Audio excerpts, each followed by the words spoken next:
Hola, ¿qué tal? Bienvenidos a un nuevo programa de A Ciencia Cierta. Hoy tenemos el privilegio, el gusto de contar entre nosotros con el licenciado Modesto Alonso, que es psicoterapeuta, piloto privado, psicólogo aeronáutico, y entonces con Inés Morén estábamos pensando y charlando de qué bueno va a ser aprovecharlo a Modesto para analizar la problemática de algunas personas que tienen miedo a volar, que tienen temores en los aviones, y qué podemos hacer en esos escenarios para ayudarlos. Bienvenido. Muchísimas gracias por la invitación. Bueno, se puede hacer mucho, y de hecho se hace mucho desde hace mucho tiempo en todo el mundo, por iniciativas privadas, algunas pocas iniciativas gubernamentales y muchas iniciativas también de empresas aerocomerciales, que son las que tienen una gran pérdida potencial por todos los pasajeros que nos suben. En realidad hay una escala muy amplia, desde una ligera inquietud, dado que somos seres diseñados, que no fuimos diseñados para volar. Se encuentra entre un 10 y un 30% de la gente, según algunas de las estadísticas, que tiene entre una inquietud moderada hasta un temor tan grande, ya una fobia, que les impide subir a un avión, y el solo hecho de pensarlo los hace entrar en crisis.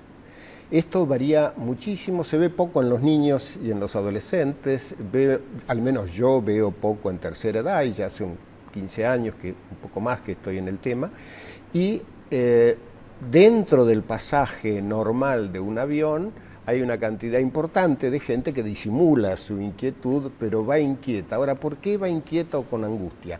Es básicamente por su imaginación, porque en realidad la actividad aerocomercial es un sistema sociotécnico ultra seguro. Estamos en el orden de, como le llaman los técnicos, 10 a la menos 6, o sea, tenemos menos de un problema grave en avión, cada 1,5 millones de vuelos, 2 millones.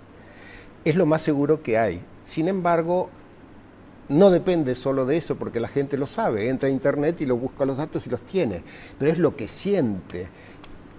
Escúchame, Modesto, hay un tema que me parece importante.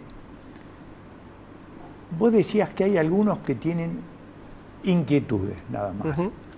¿Cuáles son esas inquietudes que tienen? ¿Cómo puede ser que un avión vuele? Si los pilotos estarán preparados, si el avión resiste a la meteorología, si el avión resiste un rayo, si va en el auto se puede bajar, pero del avión no se puede bajar, la inquietud del poco espacio que hay, salvo que viaje en primera. Parecen inquietudes de alguien que no puede tener el control de las cosas, ¿no? Muy importante lo que acabas de decir, porque hay gente que confunde el miedo al avión con el hecho de que, por ejemplo, gente que está acostumbrada a controlar, dirigir, mandar, al subir un avión tiene que ajustar su cinturón, quedarse quieto, confiar en los pilotos y no controla nada. Esa gente incluso a veces ahora ya es más difícil desde los atentados ir a cabina, pero esa gente cuando va a cabina y ve que los pilotos están relajados, que el instrumental es muy amplio, que hay toda clase de recursos técnicos, se calman porque tienen una ilusión de control que neutraliza su ilusión negativa de estar fuera de control, ¿no? Pero el temor a volar hasta cierto punto es entendible porque es una actividad no natural, volar. Pero ya la fobia o los miedos muy intensos tienen que ver con una creación de la fantasía de la persona.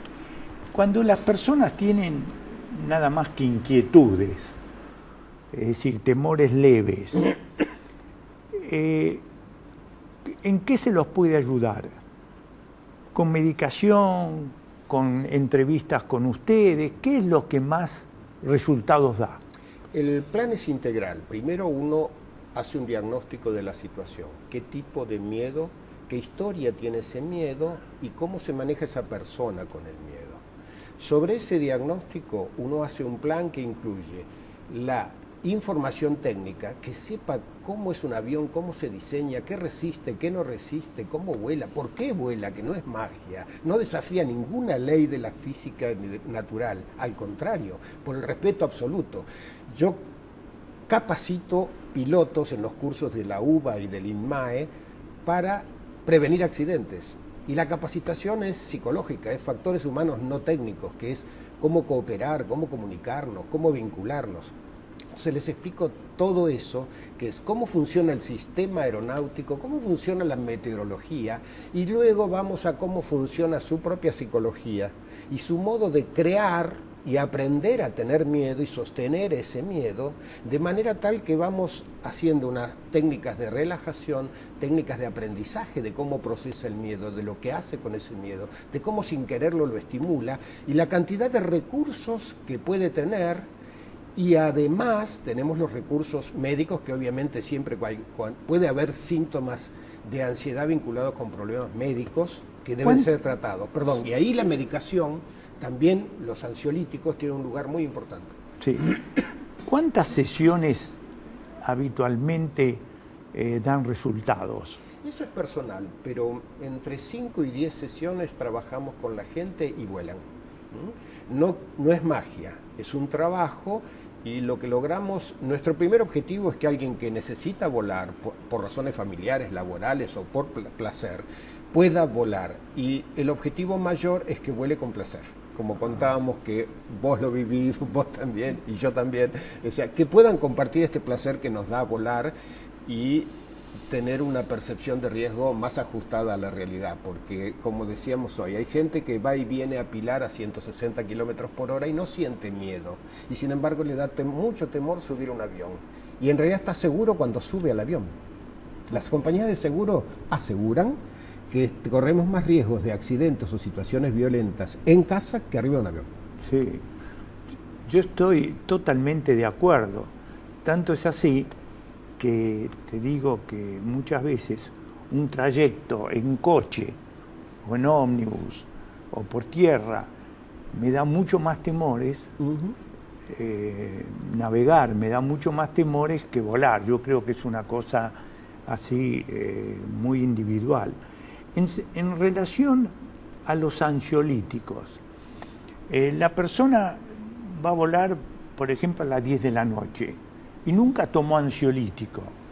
¿Tiene que empezarlo unos días antes? ¿Tiene que empezarlo cuando va a volar? ¿Cómo es el asunto? Buenísima la pregunta, porque las personas preguntan eso. ¿Conviene si no tiene experiencia? Generalmente esto lo coordina un médico aeronáutico.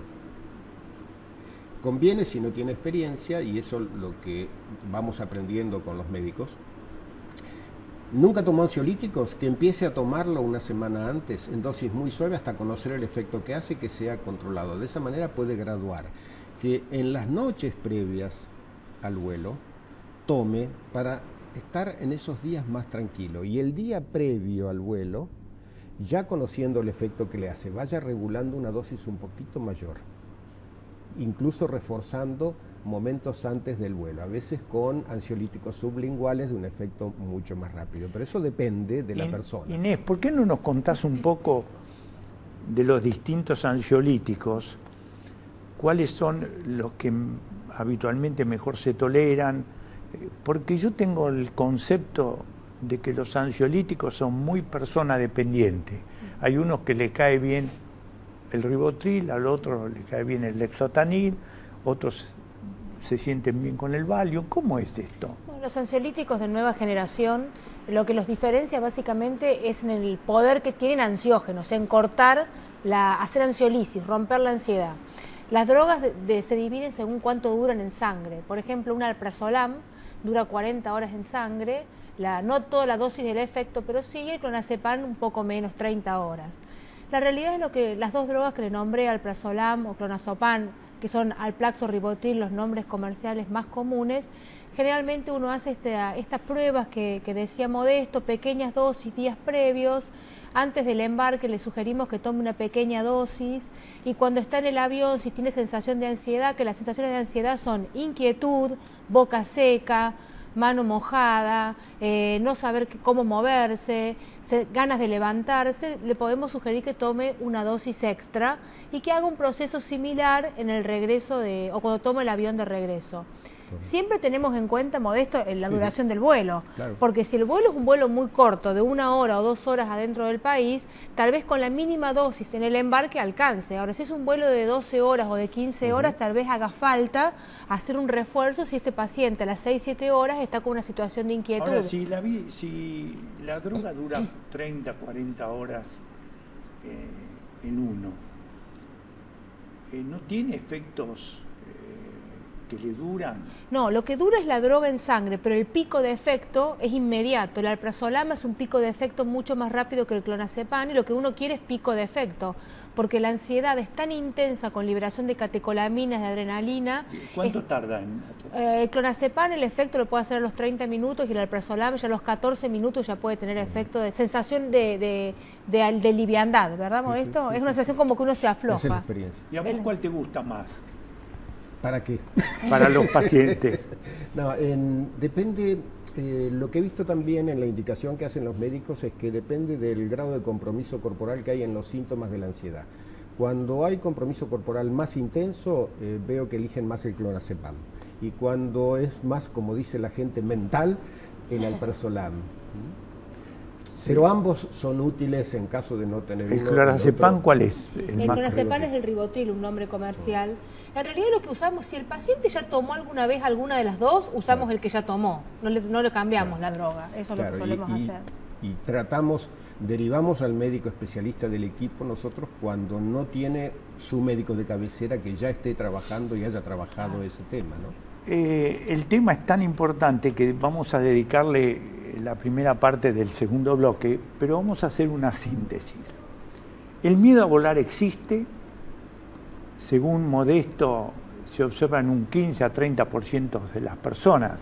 A lo sumo, sí. En la población general, sí. En la población general, se puede trabajar con especialistas como Modesto en 5, 6, 7 sesiones para entender un poquito las causas que le está provocando la ansiedad, y se puede complementar este trabajo que se hace con entrevistas con algunas medicaciones como ansiolíticos, como los que mencionaba la doctora Inés Morén, y yo creo que en esa forma uno termina finalmente no teniendo temor y muchas veces llegando a disfrutar de los vuelos, que les aseguro que son muy lindos y en lo que a mí respecta son mucho más seguros que cualquier otra forma de transporte que uno utilice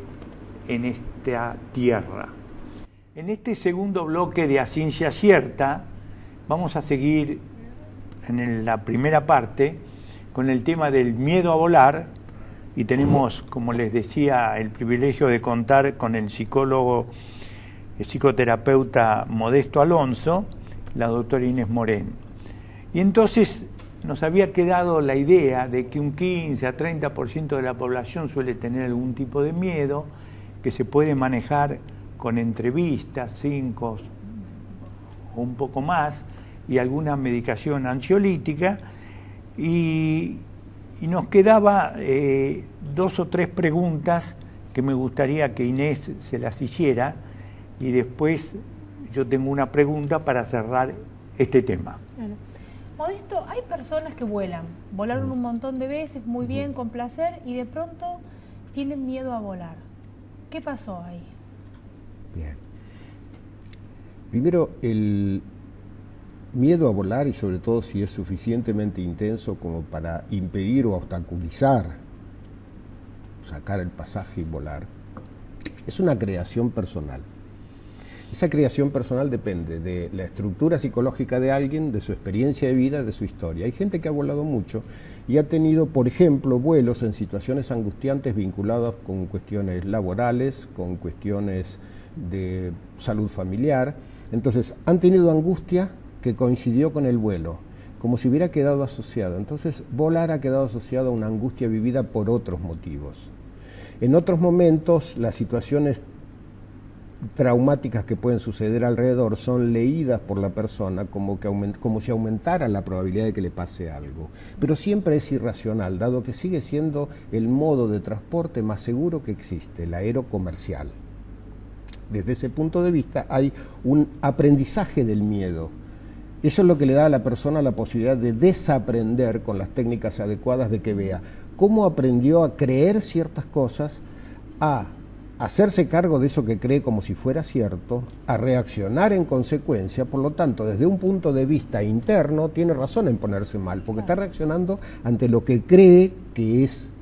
Uno lo ayuda a que se dé cuenta de cómo es la verdadera situación de vuelo, cuáles son los verdaderos riesgos y cuáles son todos los recursos que puede usar para neutralizar esos temores que aprendió a tener, por razones traumáticas o no, y que además ahí es donde, cuando no alcanza, porque muchas veces vienen a consultarnos pacientes que están en psicoterapia, pero que este tema es tan específico que a veces el terapeuta le dice: ¿por qué no consultás con otra persona?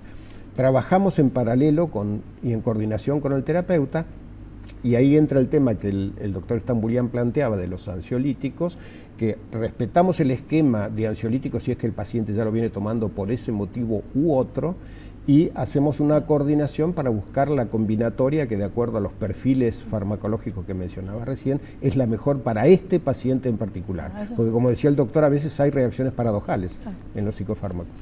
Dos preguntas finales.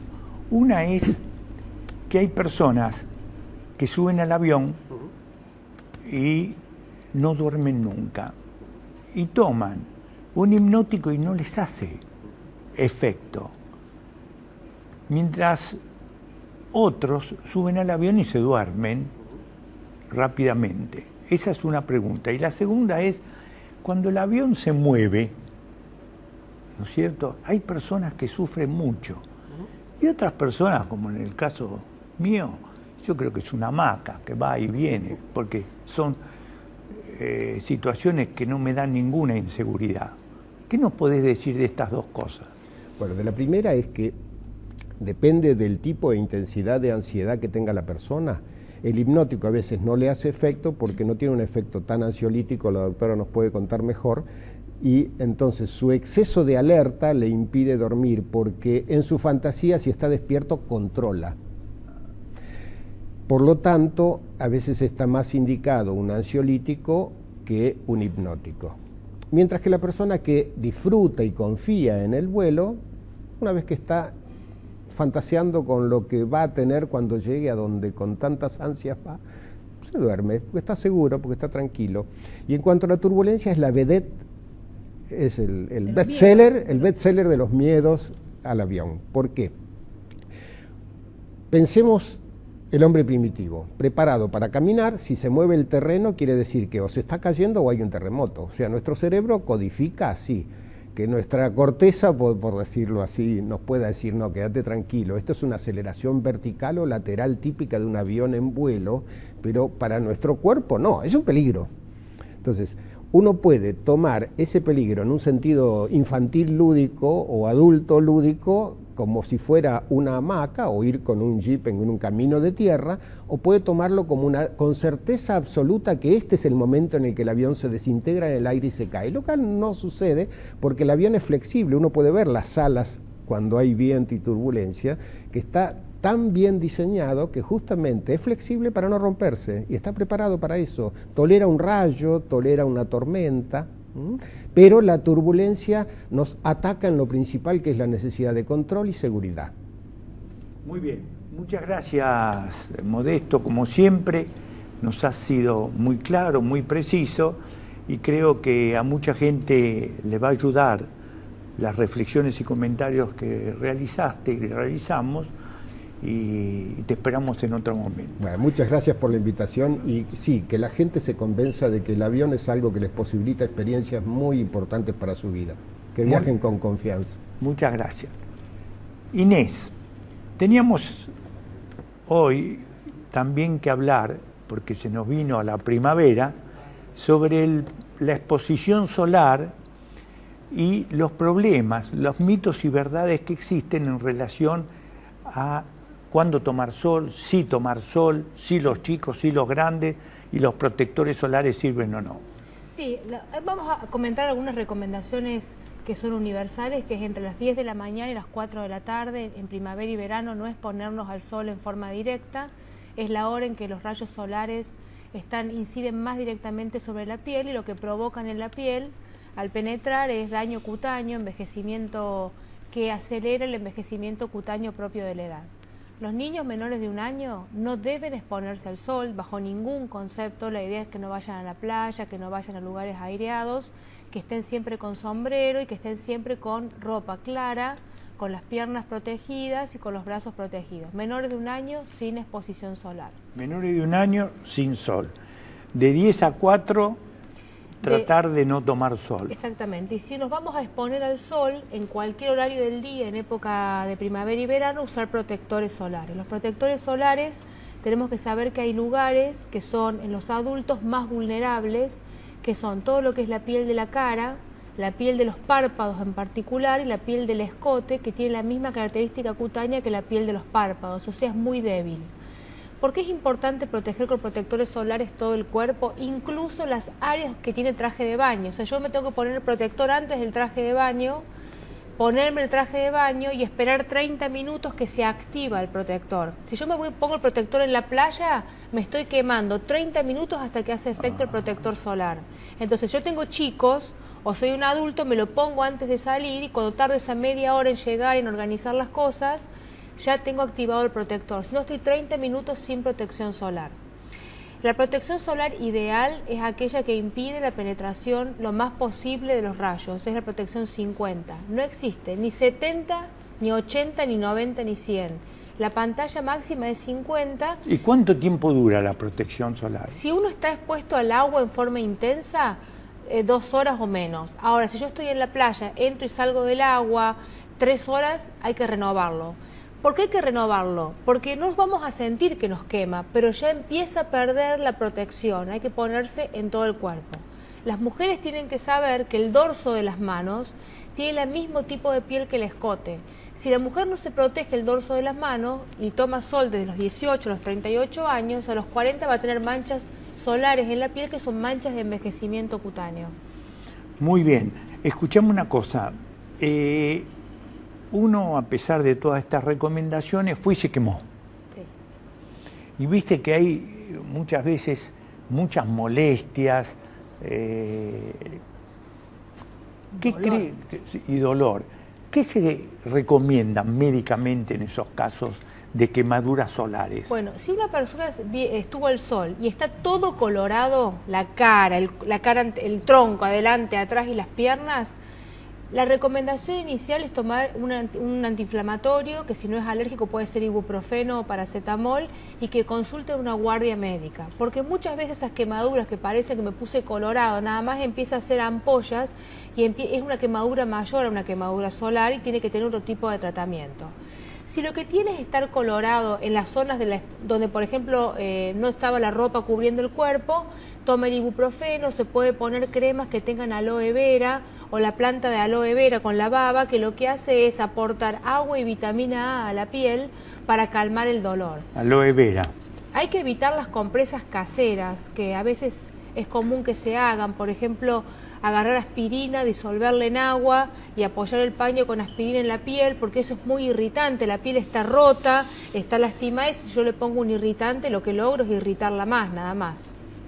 Muy bien, me parece, Inés, que has estado muy clara y yo en este minuto que nos queda quería entonces hacer algunas reflexiones finales. Por favor, a los chicos menores de 1 año no ponernos al sol, usar protecciones solares y si tenemos quemaduras, consultar a un profesional para que las maneje adecuadamente. Los esperamos próximamente en otro programa de A Ciencia Cierta. Muchas gracias.